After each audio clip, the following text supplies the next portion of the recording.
আসসালামু আলাইকুম। আমি জুবায়ের। তোমরা যারা দেখছো আজকের ভিডিওটি, আজকের টপিক হচ্ছে আমাদের এইচএসসি ইংলিশ ফার্স্ট পেপার বইয়ের ইউনিট 1 এর লেসন 2।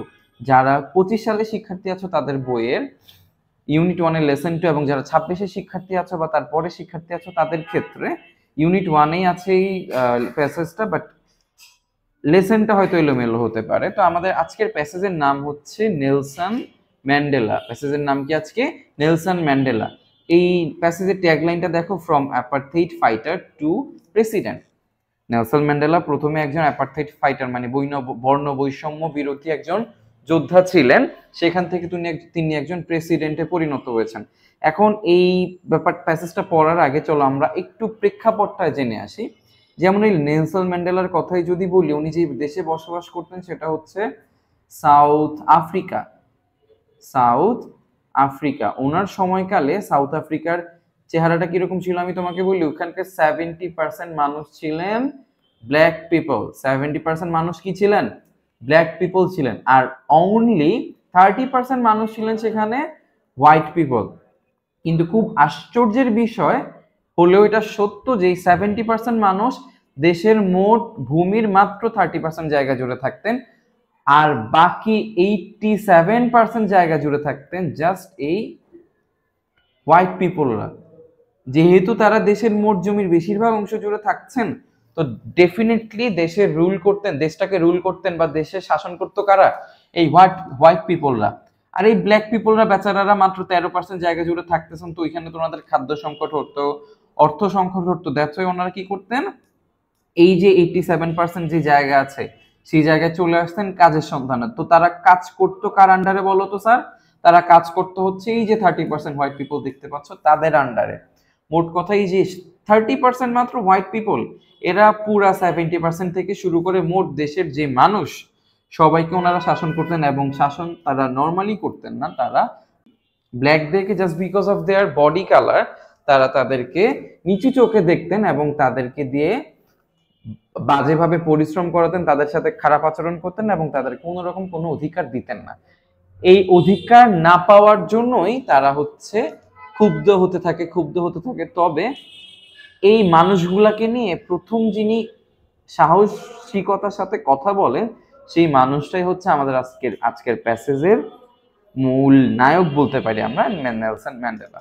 তো চলো আমরা প্যাসেজটা স্টার্ট করি। আমাদের প্যাসেজটা এখান থেকে স্টার্ট করি আমরা। দেখো নেলসন ম্যান্ডেলা কি করেছিলেন উনি? নেলসন ম্যান্ডেলা গাইড করা মানে কি বলো বাবা? গাইড মানে হচ্ছে পথ দেখানো। গাইড করা মানে কি? পথ দেখানো। Nelson Mandela guided South Africa from the shackles. মানে কি? শেকলস মানে হচ্ছে শিকলস। Guided South Africa from the shackles of apartheid. Apartheid মানে হচ্ছে জাতি বিদ্বেষ। জাতি বিদ্বেষ। জাতি বিদ্বেষ, এখানে আমরা বর্ণ বৈষম্য বলতে পারি। জাতি বিদ্বেষ বা বর্ণ বৈষম্য টু আ মাল্টিরেশিয়াল। মাল্টিরেশিয়াল মানে কি বলতো স্যার? মাল্টিরেশিয়াল মানে হচ্ছে বহু বর্ণ ভিত্তিক। ডেমোক্রেসি মানে হচ্ছে গণতন্ত্র। ডেমোক্রেসি মানে কি? গণতন্ত্র। তাহলে পুরো লাইনটা দ্বারা কি বোঝাচ্ছে? Nelson Mandela guided South Africa. উনি সাউথ আফ্রিকাকে পথ দেখালেন কিসের দিকে? From the shackles of apartheid.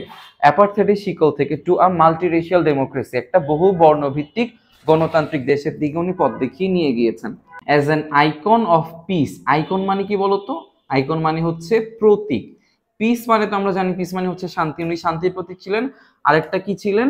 রেকনসিলিয়েশনের প্রতীক ছিলেন। রেকনসিলিয়েশন মানে হচ্ছে পুনর্মিলন। পুনর্মিলন বলতে বলতে পারো, বা কারোর মধ্যে মিল ঘটানো। এই যে দেখো, সাদা একটা মানুষ জাত ছিল, কালো একটা জাত ছিল মানুষ, তাদের মধ্যে একটা বৈষম্য ছিল, সেই সব মানুষগুলোকে উনি একটা জায়গায় একত্রিত করেছেন। এটাই হচ্ছে রেকনসিলিয়েশন। তাহলে উনি কিসের প্রতীক ছিলেন? প্রতীক। এবং উনি ছিলেন কিসের প্রতীক? শান্তি এবং পুনর্মিলনের প্রতীক ছিলেন।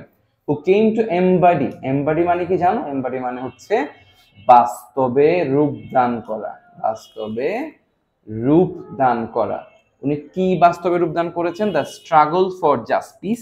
জাস্টিস মানে তো তোমরা জানো ন্যায় বিচার। Justice around the world. মনে করো এই যে তার দেশে বা পুরো পৃথিবীতে নানা রকম অন্যায় হয়ে যাচ্ছিল, কেউ এটা নিয়ে কথা বলছিল না, স্ট্রাগল চলছিল, বাট ওই স্ট্রাগলটাকে যে একটা বাস্তবে রূপদান করা, সেই বাস্তবে রূপদানের কাজটা করেছিলেন আমাদের নেলসন ম্যান্ডেলা। এরপরে দেখো, খেয়াল করো, ইমপ্রিজন্ড। ইমপ্রিজন্ড মানে কি বলতো? জেল, প্রিজন মানে কি বলো? প্রিজন মানে হচ্ছে জেল, আর ইমপ্রিজন্ড মানে হচ্ছে জেলে বন্দি থাকা। তাহলে উনি কিসে বন্দি ছিলেন? জেলে বন্দি ছিলেন। ইমপ্রিজন্ড ফর নিয়ারলি 3 ডেকেডস। ডেকেডস মানে কি? ডেকেডস মানে হচ্ছে দশক। এক দশকে কত বছর হয়? 10 বছর। সো 3 ডেকেডসে কত বছর হয়? 30 বছর। তাহলে উনি কত বছর জেলে বন্দি ছিলেন? 30 বছর জেলে বন্দি ছিলেন। কেন জেলে বন্দি ছিলেন খেয়াল করো, for his fight against white minority. Minority মানে কি বলতো? মাইনরিটি মানে হচ্ছে সংখ্যা লঘু, মানে সংখ্যায় কম। Fight against white minority rule. আচ্ছা, উনি কিসের বিরুদ্ধে লড়াই করেছিলেন? এই যে একটু আগে আমরা যেটা বললাম, ওই দেশে সাদা মানুষ ছিলেন মাত্র 30%। এই 30% মানুষরা বাকি 70% মানুষের উপর রুল করছিলেন এবং তাদেরকে নির্যাতন করছিলেন। এই নির্যাতনের বিরুদ্ধে তিনি লড়াই করেছিলেন এবং এই লড়াইয়ের কারণে তিনি প্রায় 30 বছর জেলে বন্দি ছিলেন। এরপরে খেয়াল করো, Mandela never lost his resolve. Resolve মানে কি বলতো? রিজলভ মানে হচ্ছে প্রতিজ্ঞা। এই যে 30 বছর উনি জেলে বন্দি ছিলেন, এই জেলে বন্দি থাকার সত্ত্বেও সে কি করেনি? তার প্রতিজ্ঞা থেকে পিছপা হননি। To fight for his people's emancipation. আচ্ছা, কিসের প্রতিজ্ঞা বলতো? ওনার দেশের মানুষের জন্য বা ওনার মানুষের জন্য, ওনার মানুষের যে স্বাধীনতা। ইমেন্সিপেশন মানে কি? ইমেন্সিপেশন মানে হচ্ছে স্বাধীনতা বা মুক্তি। ওনার দেশের মানুষের স্বাধীনতা বা মুক্তির জন্য যে লড়াই, সেটা থেকে উনি পিছপা হননি। হি ওয়াজ ডিটারমাইন্ড। ডিটারমাইন্ড মানে কি বলো? ডিটারমাইন্ড মানে হচ্ছে প্রতিজ্ঞাবদ্ধ থাকা। প্রতিজ্ঞা। ডিটারমিনেশন মানে আমরা কি জানি? ডিটারমিনেশন মানে হচ্ছে প্রতিজ্ঞা, আর ডিটারমাইন্ড মানে হচ্ছে প্রতিজ্ঞাবদ্ধ থাকা। He was determined to bring down. Bring down মানে কি বলতো? ব্রিং ডাউন মানে হচ্ছে পতন ঘটানো। পতন ঘটানো। এই যে আমাদের দেশে কয়েকদিন আগে যে অটোক্রেট গভর্নমেন্টের পতন ঘটালো, সেরকমই ম্যান্ডেলার আমলে ম্যান্ডেলা কিসের পতন ঘটিয়েছিলেন? সেইসব শাসকদের পতন ঘটিয়েছিলেন যারা সংখ্যালঘিষ্ঠ বা সংখ্যায় বেশি থাকা মানুষদের উপর নির্যাতন করছিলেন। আচ্ছা, ব্রিং ডাউন অ্যাপারথেইড। আচ্ছা, উনি he was determined to bring down apartheid. উনি অ্যাপারথেইড বা জাতি বিদ্বেষ বা বর্ণ বৈষম্যের পতন ঘটানোর জন্য উনি প্রতিজ্ঞাবদ্ধ ছিলেন। While avoiding civil war. Civil war মানে জানো? সিভিল ওয়ার মানে হচ্ছে গৃহযুদ্ধ। গৃহযুদ্ধ কেন বলা হচ্ছে এখানে বলো? উনি ওই দেশের মানুষ, বাকি যারা আছে রুলাররা, ওনারাও কিন্তু ওই দেশেরই মানুষ। তো তাদের সাথে যদি ফাইট করতে যায়, একই দেশের মধ্যে লড়াই চলে শুরু হয়ে যাবে না? সেটা উনি চান নেই। ওই সিভিল ওয়ার অ্যাভয়েড করেই উনি যার যার অধিকার তার কাছে ফেরত দিতে চেয়েছিলেন। ইস প্রেস্টিজ। প্রেস্টিজ মানে কি বলতো স্যার? প্রেস্টিজ মানে হচ্ছে আত্মমর্যাদা বা আত্মসম্মান। আত্মমর্যাদা বা আত্মসম্মান। His Prestige and charisma. His Prestige and charisma. Charisma মানে কি জানো? কারিজমা মানে হচ্ছে অনন্য গুণ। অনন্য গুণ। অনন্য গুণ হচ্ছে এমন একটা গুণ যেটা তোমাকে অন্য কারো থেকে আলাদা করবে। মনে করো তুমি অনেক কাইন্ড, তোমার আশেপাশে যারা আছে তারা হয়তো এরকম কাইন্ড না। এই যে কাইন্ড হওয়াটা তোমার জন্য একটা কারিজমা। তাহলে এখানে কি বললো? His Prestige and charisma helped him, তাকে সাহায্য করেছে, helped him win the support of the world. পুরো পৃথিবীর মানুষেরও তো একটা সাপোর্ট পাওয়া দরকার আছে। তুমি একটা সংগ্রামে যাচ্ছ, তোমার দেশের শাসকের বিরুদ্ধে সংগ্রামে যাচ্ছ, তোমার তো পুরো দেশের বা পুরো পৃথিবীর মানুষের একটা সাপোর্টের প্রয়োজন আছে। উনি এই সাপোর্টটা পেয়েছিলেন ওনার প্রেস্টিজ অ্যান্ড কারিজমার কারণে। বুঝতে পেরেছো আশা করছি। এরপরে খেয়াল করো, আমরা একটু নিচের দিকে যদি দেখি, এই যে দেখো, এটা ম্যান্ডেলার কথা। উনি কি বলেছেন? I hate race discrimination. আমি বর্ণ বৈষম্য। ডিসক্রিমিনেশন মানে কি বলো? ডিসক্রিমিনেশন মানে হচ্ছে বৈষম্য।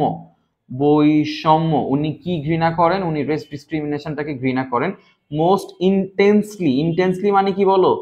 গভীরভাবে। গভীরভাবে। আমি বর্ণ বৈষম্যকে গভীরভাবে ঘৃণা করি। And all it's manifestations. Manifestation মানে কি বলতো স্যার? সম্পৃক্ত বিষয়সমূহ। সম্পৃক্ত বিষয়সমূহ। বিষয়সমূহ। এটা দ্বারা উনি কি বোঝাইছেন? উনি বললেন যে উনি বর্ণ বৈষম্যটাকে একদম গভীরভাবে ঘৃণা করেন।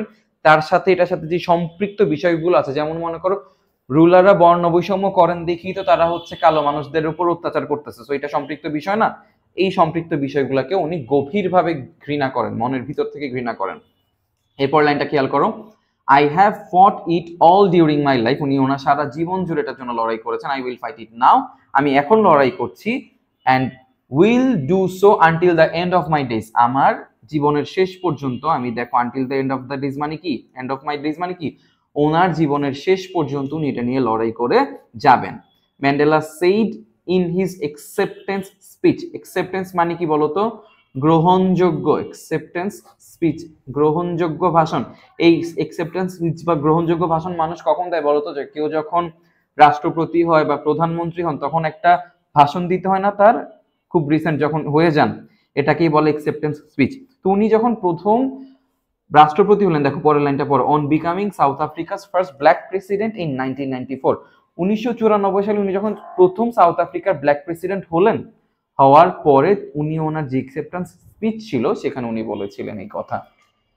আরো কি বলেছেন দেখো, টাইম ফর হিলিং, হিল মানে কি বলতো, হিল মানে হচ্ছে নিরাময় করা, হিল মানে কি নিরাময় করা, time for healing the wound, wound মানে কি বলো, ওন্ড মানে হচ্ছে ক্ষত, ক্ষত, আমরা আঘাত পেলে আমাদের গায়ে ক্ষত হয় না, সেই ক্ষত আমরা আবার নিরাময় করি না, ওষুধ খাওয়ার মাধ্যমে, মলম লাগে বা যাই করি না কেন, উনি এখানে এটা বলেছেন, the time for healing the wound has come, ক্ষত নিরাময়ের সময় এসে গেছে। এখানে ক্ষত বলতে উনি বোঝাচ্ছেন এই যে ওনার দেশের মানুষ এতদিন ধরে অত্যাচারিত হচ্ছেন, এই যে অত্যাচারটা, এই অত্যাচারটা উনি একটা শেষ পর্যায়ে নিয়ে যাবেন, তার মানুষের উপর আর অত্যাচার হবে না। এই জন্যই উনি এটা একটা মেটাফর হিসেবে ইউজ করেছেন, the time for healing the wound has come.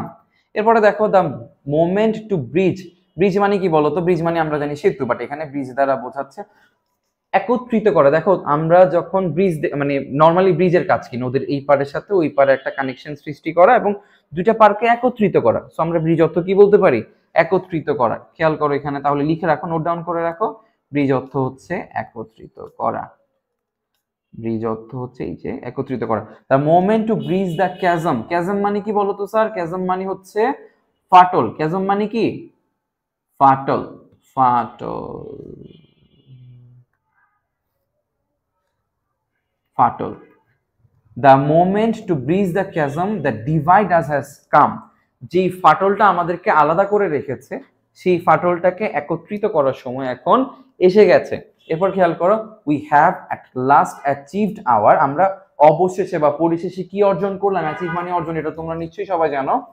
We have at last achieved hour political emancipation, emancipation মানে কি একটু আগে বলেছি আমরা, মুক্তি বা স্বাধীনতা। আমরা কি পেয়েছি, পলিটিক্যাল ইমানসিপেশন মানে কি রাজনৈতিক স্বাধীনতা পেয়েছি, অবশেষে আমরা আমাদের রাজনৈতিক স্বাধীনতা পেয়েছি।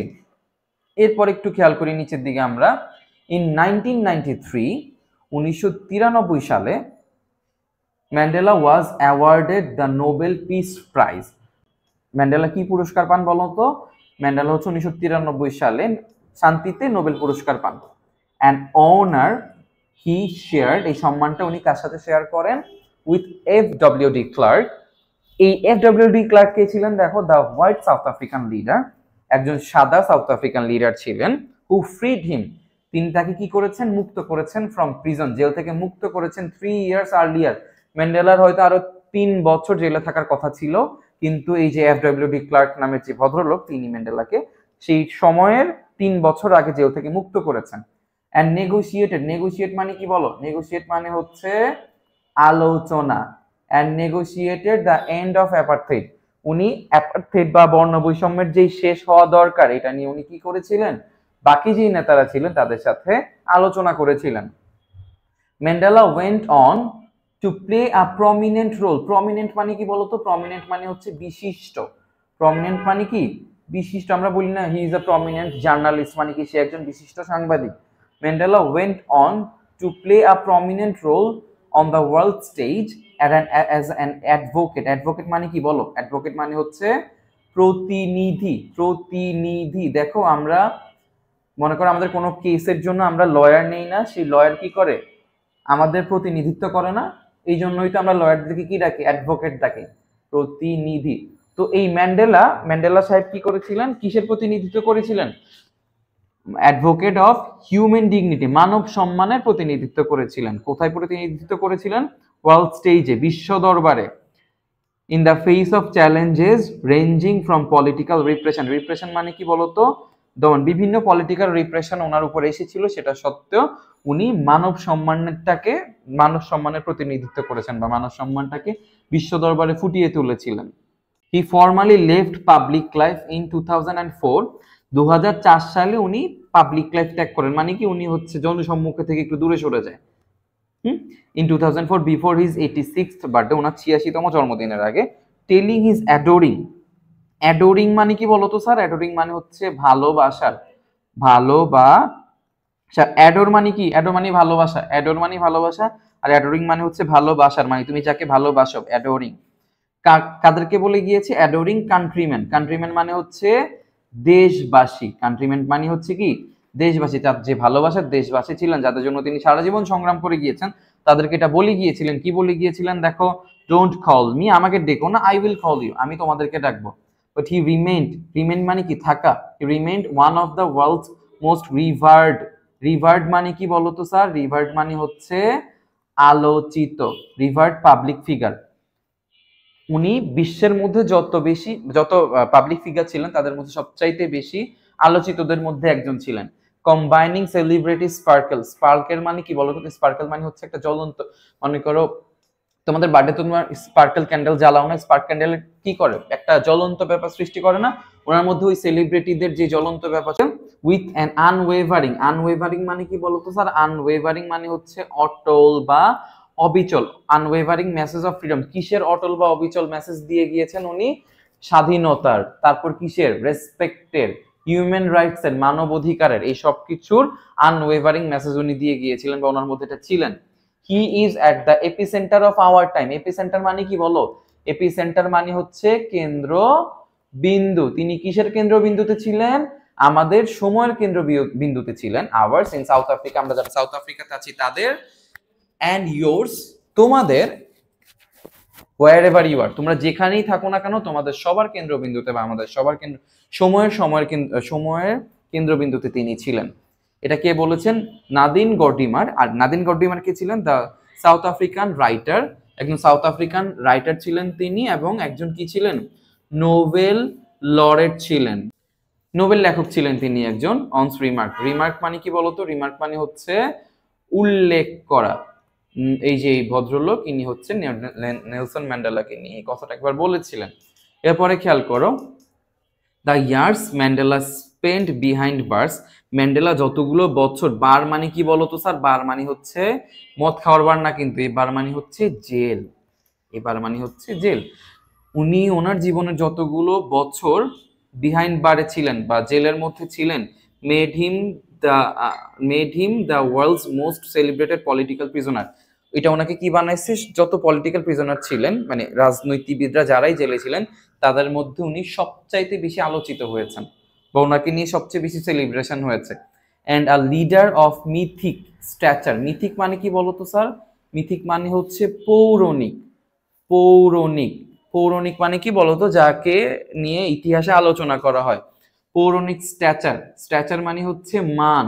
স্ট্যাচার মানে কি? স্ট্যাচার মানে হচ্ছে মান। ওনাকে একজন পৌরাণিক মানের লিডারে পরিণত করেছিলেন। পৌরাণিক মানের লিডার মানে এমন একজন লিডার যিনি ইতিহাসের পাতায় যার নাম সবসময় লেখা থাকবে।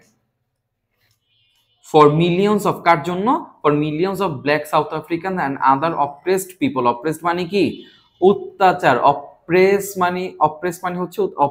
মানে হচ্ছে যারা অত্যাচারিত হয়। অপ্রেস মানে হচ্ছে অত্যাচার করা, অপ্রেশন মানে হচ্ছে অত্যাচার, আর অপ্রেসড মানে হচ্ছে যারা অত্যাচারিত হয়, অত্যাচারিত। People for far beyond his country's border. Far beyond his country's border মানে কি? তিনি এমন না যে শুধু ওনার দেশের অত্যাচারিত মানুষের জন্য কাজ করেছেন বা তাদের জন্য ইন্সপিরেশন, উনি ওনার দেশের বর্ডারের বাইরে সারা পৃথিবীর মানুষের জন্য উনি একটা ইন্সপিরেশন হিসেবে ছিলেন, আছেন এবং থাকবেন। Charged with capital offences. Offence মানে কি বলতো স্যার? অফেন্স মানে হচ্ছে অপরাধ। চার্জড উইথ ক্যাপিটাল অফেন্স মানে হচ্ছে ওনাকে চার্জ করা হয়েছিল অনেক বড় বড় অপরাধের দায়ে চার্জ করে ওনাকে। আচ্ছা, উনি যখন অনেক বড় বড় অপরাধের দায়ে পড়ে রেভোনিয়া ট্রায়ালে যান, তখন হিজ স্টেটমেন্ট, তার যে স্টেটমেন্ট ছিল, ফ্রম 30 ডগ মানে কি জানো? ডগ মানে হচ্ছে কাঠগড়া। সিনেমাতে দেখো না আসামিরা কোথায় দাঁড়িয়ে থাকে? কাঠগড়ায় দাঁড়িয়ে থাকে, সেই কাঠগড়ায় দাঁড়িয়ে ওনার স্টেটমেন্ট ছিল এটা। তো during my life time I dedicated myself to the struggle of African people. I have fought. আচ্ছা, উনি বলেছেন যে ওনার সারা জীবন, ওনার জীবনটাকে উৎসর্গ করেছেন। ডেডিকেট মানে কি? উৎসর্গ করা, উনি ওনার সারা জীবনকে উৎসর্গ করেছেন to the struggle of African পিপলদের জন্য, স্ট্রাগলের জন্য। I have fought against white domination, আমি সাদা ডোমিনেশনের বিরুদ্ধে লড়াই করেছি। And I have fought against white domination, এটা কিন্তু একটা খুব গভীর কথা। উনি এমন না যে শুধু সাদারা ডোমিনেট করেছে তার বিরুদ্ধে লড়াই করেছে, উনি কালোরা ডোমিনেট করুক সেটাও চাননি। উনি চাইতো যে কম্বাইন্ড একটা ডোমিনেশন এখানে তার দেশে আসুক, সাদারা কালোরা সবাই মিলে সবার সম অধিকার একটা শাসনতন্ত্র প্রতিষ্ঠা করতে উনি চেয়েছিলেন। এরপর লাইনগুলো একটু দেখো। আই হ্যাভ চেরিশ মানে কি বলতো স্যার? চেরিশ মানে হচ্ছে ধারণ করা বা লালন পালন করা, বাট এখানে এটাকে ধারণ করা বোঝাচ্ছে। I have cherished the ideal মানে কি বলতো? আইডিয়াল মানে হচ্ছে আদর্শ। কিসের আদর্শ উনি নিজের মধ্যে ধারণ করেছিলেন? I have cherished the ideal of Democratic, একটা গণতান্ত্রিক ডেমোক্রেটিক মানে হচ্ছে গণতান্ত্রিক। I have cherished the ideal of Democratic and free society, উনি একটা এমন সমাজের বা এমন একটা দেশের স্বপ্ন ওনার নিজের মধ্যে ধারণ করেছিলেন। সেটা কেমন? সেটা হচ্ছে গণতান্ত্রিক থাকবে এবং ফ্রি সোসাইটি ইন হুইচ, যেখানে অল পারসনস লিভ টুগেদার, সব মানুষরা একসাথে থাকবে, ইন হারমোনি মানে কি বলতো? সহমর্মিতা, সবাই সবার সাথে মিলেমিশে থাকবে এক কথায়। উইথ ইকুয়াল অপরচুনিটিস, যেখানে সবার অবশ্যই কি থাকবে? সম অধিকার থাকবে। হি টোল্ড দ্য কোর্ট, এটা উনি ওই যে কাঠগড়ায় দাঁড়িয়ে কথাগুলো বলেছিলেন। কাকে বলেছিলেন? কোর্টকে বলেছিলেন। ইট ইজ অ্যান আইডিয়াল, এটা এমন একটা আদর্শ। I hope to live for, এটা এমন একটা আদর্শ যেটার আশায় আমি বেঁচে আছি। টু অ্যাচিভ, এবং যেটা অর্জন করার জন্য আমি বেঁচে আছি। বাট ইফ নিডস বি, যদি প্রয়োজন হয়, ইট ইজ অ্যান আইডিয়াল, এটা এমন একটা আদর্শ which I am prepare to die, যেটার জন্য আমি মারা যেতেও রাজি আছি। ফ্রেন্ডস অ্যাডোর্ড ম্যান্ডেলাকে বন্ধুরা আদর করতেন এবং আদর করে ফন্ডলি, দেখো ফন্ডলি কল হিম, ফন্ডলি মানে কি? ভালোবেসে। ফন্ডলি কল হিম, ভালোবেসে ওনাকে কি ডাকতেন? মাদিবা। কি ডাকতেন? মাদিবা ডাকতেন। দ্য ক্ল্যান নেম, ক্লেন মানে কি বলতো? ক্লেন মানে হচ্ছে গোত্র, তার গোত্রীয় নাম মাদিবা, সেই নামে ওনার বন্ধুরা ওনাকে ভালোবেসে ডাকতেন। By which he was known, যেটা দ্বারা উনি পরিচিত ছিলেন। পিপল লর্ডেড, লর্ড মানে কি বলতো? লর্ড মানে হচ্ছে প্রশংসা করা, মানুষ তার মানবিকতার প্রশংসা করতেন। কাইন্ডনেস অ্যান্ড ডিগনিটি, তার দয়াশীলতার প্রশংসা করতেন। অ্যান্ড ডিগনিটি মানে তার সম্মান সূচক যে দিকটা, সেটার প্রশংসা করতেন। এরপর এখানে কিছু এমসিকিউজ আছে, আমি দেখিয়ে দিচ্ছি তোমাদেরকে। তোমরা চাইলে একটা স্ক্রিনশট নিয়ে রাখতে পারো, এটা তোমরা প্র্যাকটিস করবা, প্র্যাকটিস করে আমাদেরকে কমেন্ট সেকশনে জানাবা। আমাদের কাছে কিছু কোশ্চেন অ্যান্সার আছে, খেয়াল করো। কোশ্চেন অ্যান্সার গুলো তোমরা সলভ করতে পারো। অ্যান্ড লাস্টলি ফ্লো চার্ট আছে, এই ফ্লো চার্টটা তোমরা সলভ করতে পারো। আজকের ভিডিও এই পর্যন্তই। নেক্সট ক্লাসে ইনশাল্লাহ অবশ্যই তোমরা যদি চাও আমরা এই যে কোশ্চেন অ্যান্সার এগুলো সলভ করে তোমাদেরকে দেখাবো, এবং হয়তো আমরা আরেকটা প্যাসেজ নিয়ে আলোচনা করব। আসসালামু আলাইকুম।